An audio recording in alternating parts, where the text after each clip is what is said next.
I just baked and ate one of these raspberry-filled cinnamon rolls. It makes one pan. It's absolutely delicious. Simple dough that's easy to put together. I'm gonna take you through all the steps so you feel confident in making these. Let's go.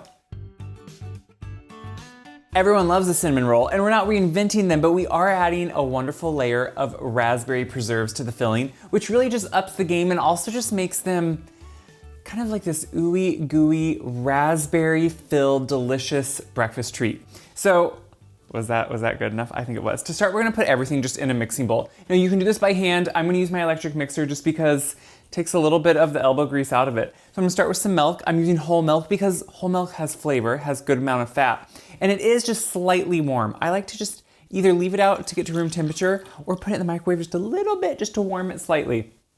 Once that's in there, I'm of course gonna add, oh yeah, some butter. You always want a little bit of butter. To me, it adds a little bit of richness to it. It just is gonna help tenderize that dough too, and that to me is like super important. So we're gonna put that right in there. And then with the butter, with the milk, we wanna add some sugar. Now remember, a cinnamon roll has what? It has both a filling and it has a beautiful, wonderful, sweet topping to it, usually a frosting. So we don't wanna make these like super sweet, just enough sugar that they just begin to want to add a little bit of sweetness, kind of blend well with the other things we're adding, but not be too sweet, because we're adding sugar and everything else. So we don't need to add it all in that. Of course, a little bit of salt. Salt, yes, we always say it balances out the sweetness. More so, I think it just enhances all the other flavors we're gonna add, which is super important. To that, I'm gonna add some eggs. Now, if I'm gonna use a mixer, or even if I'm doing this by hand, I think it's always essential to beat these first, just a little bit. You know, when you put them in there and then you just start mixing them, they kind of can mix unevenly, and I don't want that. I want them to really mix into everything super evenly. So just giving them a nice quick beat. Doesn't have to be perfect, but just to get those whites and those yolks combined, just put it right in that liquid. This is all just going in. It's really, I think yeast bread scares a lot of people, but guess what? It's super simple and it really isn't that much work. So with the eggs, with the milk, now we're gonna put in the dry ingredients. So I have here flour, super important. We're gonna add in, and look how I'm doing it. I always scoop my flour in and then swipe it off. That really helps so we don't get too much in there. Now, not all doughs will have, you know, that amount of egg or anything in them, but this really gives you a beautiful, tender dough. Put it right in there and then a little bit more. And this is that last amount that anytime I make dough, you always hear me say, I leave this amount out. I'm gonna put actually most of it in, but I leave a few tablespoons out, and that's what I'll add in as it's mixing as needed. And we'll talk about that as we get to that point. Then on top, I put in my yeast. Now I always use instant yeast because it means it's instant. You don't have to bloom it in water. That to me is super important. So I put the same amount in as one package would have. One packet is the same as if you just measure it out. Now I'm gonna put this right on my mixer. I think dough in general is such a beautiful process of these things that come together and can really create something special. It's like a great weekend project, right? Especially in like the winter and the cozy months, but these flavors start lending towards spring, which I really like. So I'm gonna put the dough hook on it, I'm gonna raise it up and just start mixing. So you can see this has been mixing for just a couple minutes. And what we have here is still a pretty wet dough that isn't coming together. So this is always where you know, this is why I have more flour. We haven't put it all in yet. So what we'll do is sprinkle it in a couple tablespoons maybe at a time. Usually it takes it all, but guess what? The environment, how humid it is, the time of year, that all can affect how much flour it takes. So I always like to reserve just a little bit out and let it work in a little bit slower. When it starts cleaning down the sides of the bowl, so see how it's still working up the side of the bowl a little bit? It's a little too wet. But when it starts cleaning out those sides and then sticking more and kind of forming a ball around that dough hook, that's when you know it's ready. And guess what? This does take minutes, not seconds. I think when we come and we work with an electric mixer, we forget that minutes are longer than you think. So it takes a little bit, just like kneading time on the counter takes a little bit. So we're gonna let it knead a little longer until it just starts forming that dough. So you can see it's really starting to cling to that dough hook, and it's really starting to clear the sides of the bowl except for a little bit in the bottom. That tells me it's just about there. Now, whether you wanna do this by hand, whether you wanna do it all in a mixer, that's fine. I always like to just kind of finish it by hand. I'm someone that goes by touch, by feel. I wanna be able to work with the dough and just see where we're at. I just think, for one, you're taking all the fun out of the dough if you're not gonna be able to knead it a little bit and just work with it. I think that's half of the point of dough, is to get us to have fun with that. So I'm getting it all around. I'll just put a little bit of flour down. We don't really need to add a lot of flour, just enough so we're not having, you know, it stick too much. But honestly, this is such a beautiful dough. So what we can see here is the dough is soft, it can be smooth, and it is just slightly tacky. Like if I would hold it with my hand, see how it wants to start sticking, but if I keep it moving, it stays nice and smooth. That's what you want. And the same thing to me, when you're doing this by hand, you'll eventually get to a point where you start kneading it, where you start putting it over on itself, turning it backwards about halfway. See how I'm just folding it over, pushing it, turn, push. It's just kind of that same process. It just slightly wants to stick to the counter if it would stay there, but as long as you keep it moving, it creates a nice, smooth dough. It's beautiful. Don't ever get mad or sad if your dough isn't absolutely perfect the first time. It can take a time or two, but then once you get it, you're gonna be a pro at it. It really takes just no effort really to understand and learn dough. So what I did was just put a little bit of oil down in this bowl. I put my dough in, just kind of turn it around, coat the bowl and the dough, turn it back forward. Now I'm gonna let this rise till it's about doubled. So you can do it just in a warm spot in your kitchen. I like to turn my oven maybe on like 100 degrees, but before it even gets to 100 degrees, turn it off just to get a little bit of warmth in there, keep the light on, and then that's usually just enough warmth to keep this dough nice and risen. Okay, we're rolling up the sleeves because it's time to do the fun part, which is rolling them out. I love this part. So you can see here after it's risen, this is a nice small batch. We're making one pan, so it's not like it's getting a massive amount of dough that we have to work with, just a simple amount. And you can see it's ready to go. It's just such a beautiful dough. It's such a, I'm gonna call it a forgiving dough. And so we're just gonna roll it back, push out that air, but look how beautiful that is. What I am gonna do is lightly just flour again, just for the ease of rolling out a little bit. And then put my dough right here. And don't let the rolling out scare you. When you start rolling out, like if you roll out and it just instantly bounces back, let the dough rest for 5 minutes. That just means that gluten needs to rest a little bit after it's been punched down. It's really not a big deal. So what we are gonna do is kind of start in the middle, push out, start in the middle, push back. You kind of wanna do it like that in the sense, if you always are just kind of going to the outside, you'll start getting thin exteriors and it won't be an even dough. So you kind of just like to start from the middle, I always think, and roll. But look how simple and beautiful this dough is. When I say forgiving, what do I mean? It's not crumbly. It's very soft. It has almost a soft texture that isn't sticky. So it's very easy to work with. And I think that's the important part. So as we're rolling, you can see what I'm doing is just trying to get a rough rectangle. Now, if it's not a perfect rectangle, you know I don't care. No one else is gonna care either, because guess what? Everyone else just want cinnamon rolls. So just like I would with traditional cinnamon rolls, I'm gonna butter them, but first I wanna take this melted butter. I just have a little bit of melted butter, and I'm gonna butter my pan. Now you can just use a cake pan, you can use whatever you have. I'm gonna use kind of this deep pie dish, but it's a cake pan really, the size of it.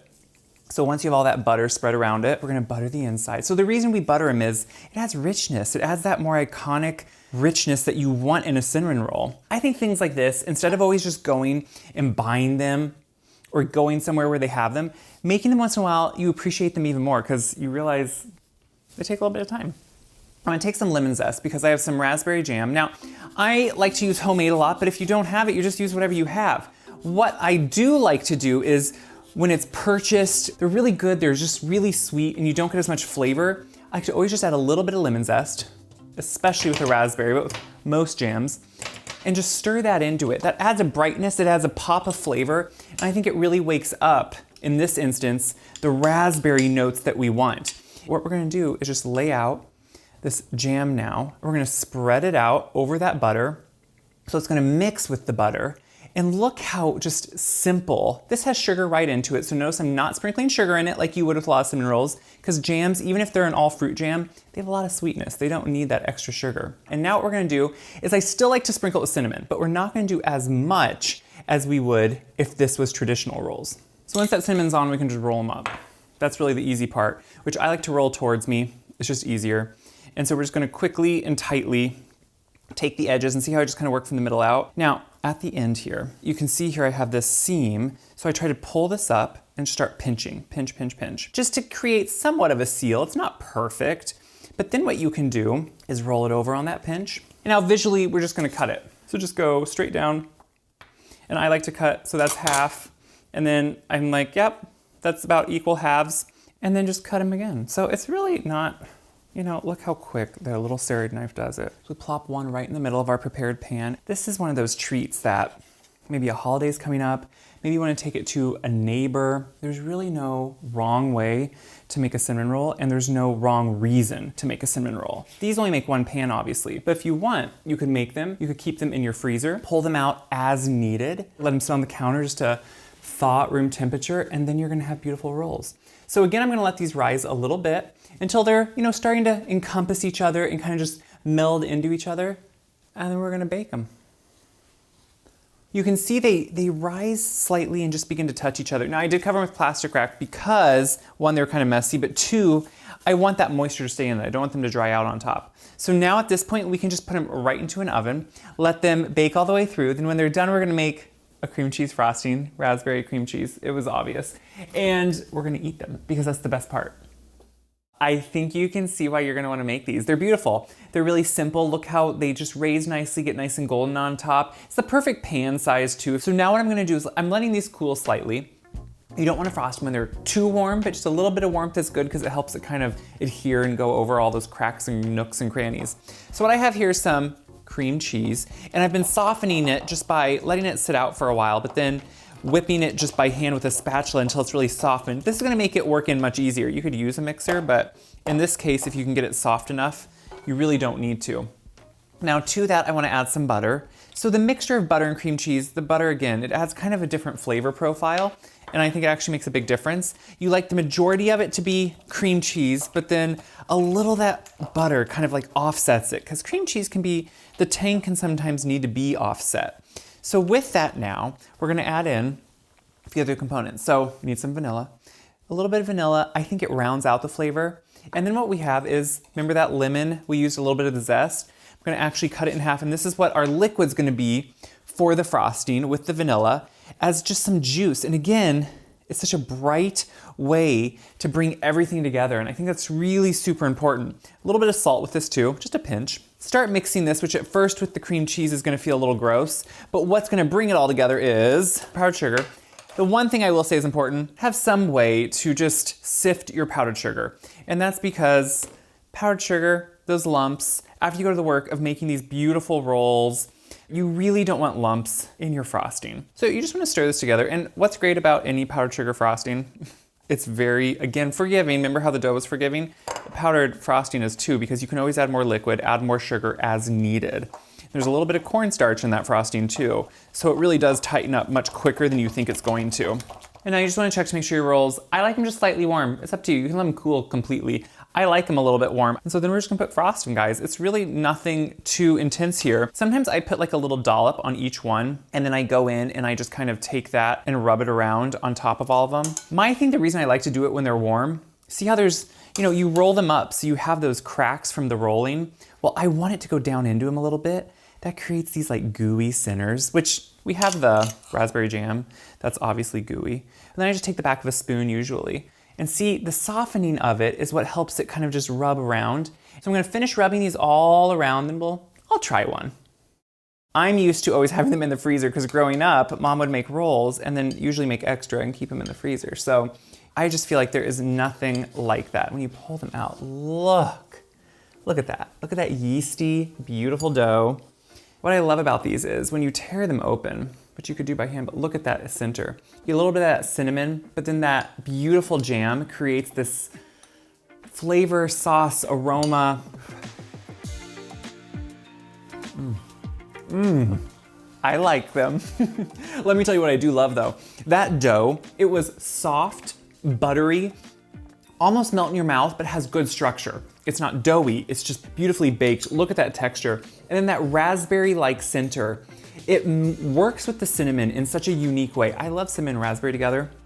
I have a raspberry crumb bar on my website that has that same flavor profile in the center.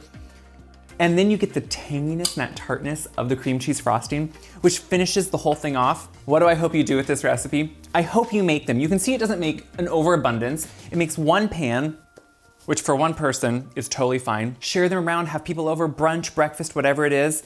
Share this recipe around so other people can see that, guess what? Good food, delicious food, homemade food is doable to make at home. If I can do it, Anybody can do this. Check my website, wiseguy.com, for this recipe and all my other recipes. They're all on there.